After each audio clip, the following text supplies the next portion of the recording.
গতকালকে ওদের দুজনের ঝগড়া হয়েছিল। গতকাল রাতে ভাই আর ভাবির সাথে আমার কথা কাটাকাটি হয়েছে। এটা তো আর নতুন কিছু না। তবে আমি দূর থেকে যতটুকু শুনলাম বড় কোনো ঝামেলা হয়েছে। ঝামেলা কি হবে? ঝামেলা তো সব আমাদের নিয়ে। সেটা তো আমিও বুঝি না। ও আচ্ছা, তুই যে গতকাল একটা অফিসে ইন্টারভিউ দিয়েছিলি সেটা কি হলো? কিছু জানায়নি, তবে শীঘ্রই জানাবে। হ্যাঁ রে মা, অনেক রাত হয়েছে, যা শুয়ে পড়। তুমিও ঘুমিয়ে পড়ো মা, রাত অনেক হয়েছে। রাত জেগে লেখালেখি করো না কিন্তু। আচ্ছা।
বৌমা বলো, এত কি লেখে? আর এত লেখালেখি করে কি পাবে? তোমাকে দেখছি না যে। ও সরি, সে তো আবার আপনার মহারানী। বৌমা তানিয়াদের বাসায় গেছে তোমা, এক্ষুনি ফিরে আসো। আপনারা মা মেয়ে যা শুরু করেছে আমার আর ভাল লাগছে না। এভাবে কেন বলছো বৌমা? তাহলে কি এভাবে বলতে হয়? আপনার লেখালেখির ভাষায় বলেন। শোনেন, আমি বাইরে যাচ্ছি, আমার একটু কাজ আছে। আমি আর আরে বাইরে একসঙ্গে খাবার খেয়ে নিব। আর হ্যাঁ, আমাদের আজ থেকে দেরি হবে, তাই বলছি আপনি আর তোমা মিলে রাতের খাবারটা রান্না করে রাখবেন। আচ্ছা বৌমা।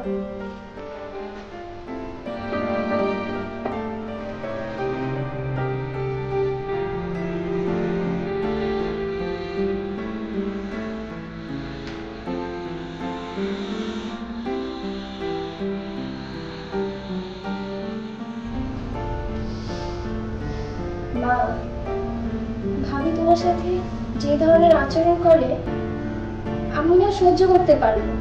আর ভাইয়াও কিছু বলে না। আমার ইচ্ছে করে তোমাকে নিয়ে দূরে কোথাও চলে যাই। আমার পাগলি মেয়েটা, আমাকে নিয়ে তো কোনো চিন্তা করতে হবে না।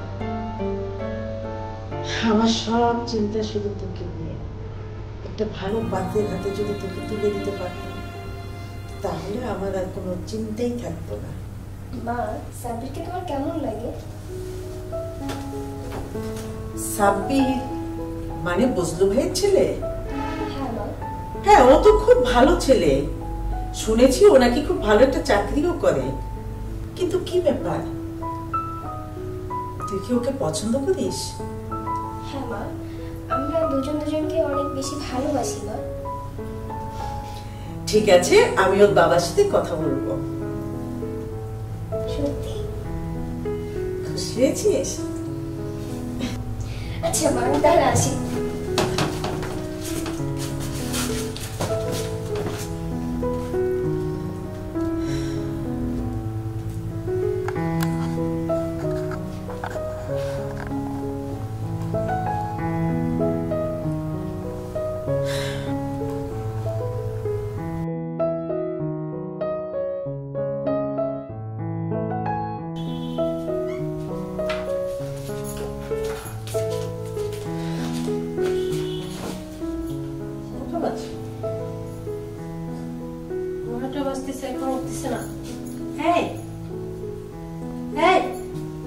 অফিসে যাবে না আজকে? না, আজকে অফিসে যাব না, ছুটি নেই স্যার, শরীরটা ভালো লাগছে। ও আচ্ছা, ঠিক আছে, আমি তোমার জন্য চা নিয়ে আসছি।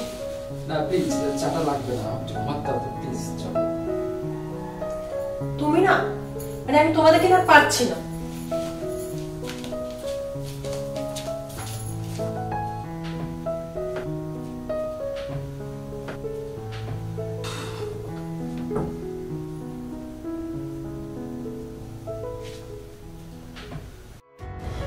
বৃদ্ধাশ্রমের সূচনা হয়েছিল প্রাচীন চীনে।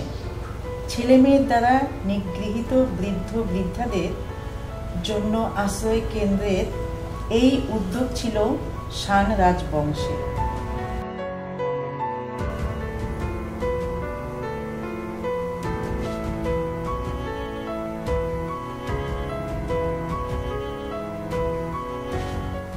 আম্মা, কি এসব লিখছেন বৃদ্ধাশ্রম নিয়ে? আর বৃদ্ধাশ্রমে যাওয়ার খুব ইচ্ছে হয়েছে আপনার? বোমা, আমি তো বৃদ্ধাশ্রমের ইতিহাস লিখছি। বাহ, দারুণ তো। তো হঠাৎ বৃদ্ধাশ্রম নিয়ে লেখার ইচ্ছে হলো কেন আপনার? আপনার তো আম্মা সুখে থাকতে ভূতে গেলেন, শান্তিতে আছেন, ঠিকঠাক খেতে পারছেন, এইসব এখন আর আপনার ভালো লাগছে না। এখন আপনার বৃদ্ধাশ্রমে যেতে ইচ্ছে করছে। এই আরিফ, এদিকে আসো, শুনে যাও। তোমার মা এখন বৃদ্ধাশ্রমে যেতে চাচ্ছে, উনি আমাদের সঙ্গে থাকতে চাচ্ছে না। উনি বৃদ্ধাশ্রমে গেলে শান্তি পাবে। কি বলছো বৌমা? আমি তো বৃদ্ধাশ্রমের ইতিহাস লিখছি, আমি তো যাবার কথা বলিনি। আর বর্তমানে এই সমাজে যে চিন্তাধারা, তাতে মনে হচ্ছে আগামী দিনগুলোতে বৃদ্ধ বাবা মা তাদের সন্তানের সাথে থাকতে পারবে না। সমানভাবে চলতে থাকা রেল লাইনও ফাটল থাকে আম্মা। আর রিলেশনের কথা বলছেন, কথাটা বুঝিয়ে নেন।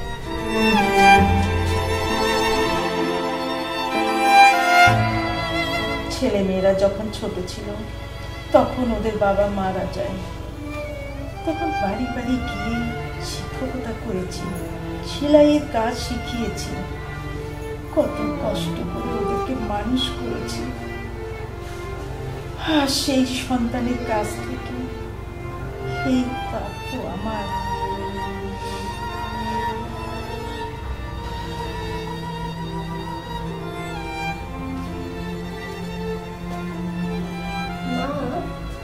ভাবি এসে তোমাকে কি বলে গেল? বললো আমার এখানে ভালো না লাগলে বৃদ্ধাশ্রমে গিয়ে থাকতে। কি এত বড় কথা বললে? আমি এক্ষুনি গিয়ে ভাইকে বলছি। আরিফকে বলে কি হবে, ও তো সেই একই ঘাটের মাঝি। তাই বলে এত বড় কথা তুমি মেনে নেবে?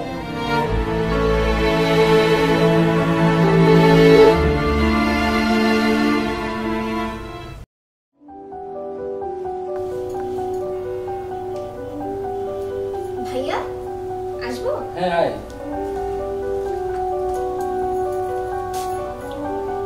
কিছু বলবি? মা তোমাকে ডেকেছিল। ও আচ্ছা, তুই মাকে গিয়ে বল, আমি আসছি। আচ্ছা। যাও, শোনো তোমার মা কি বলে। হয়তো তোমার কাছে অনেক অভিযোগ দিবে আমাকে নিয়ে। রুমা, না জেনেই আন্দাজে কোনো কিছু ভাবা ঠিক না। কত আগে থেকে তোমাকে বলছি চলো আমরা আলাদা থাকি, কিন্তু তুমি আমার কোনো কথাই শোনোনি। বললেই আলাদা থাকা যায় না রুমা। তাহলে যাও, তোমার মাকে বৃদ্ধাশ্রমে রেখে আসো। আর সে যেহেতু রাজিই আছে, আর তোমাকে বিয়ে দিয়ে দিলেই তো ঝামেলা মুক্তি। আচ্ছা দেখি কি করা যায়, আমি মায়ের সাথে কথা বলে আসি।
তাই করুন মা।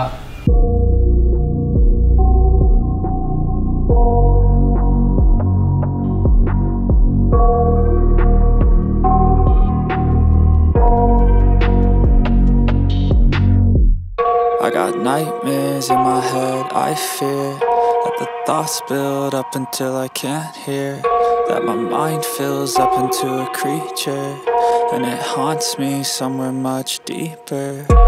Anxiety, filling up every space, no privacy, and silently, it could build and build until you finally see, whoa, it's taking over, damn no closure, moving closer, no exposure, I just wanna be a loner. Some can't stay sober, looking over all their shoulders.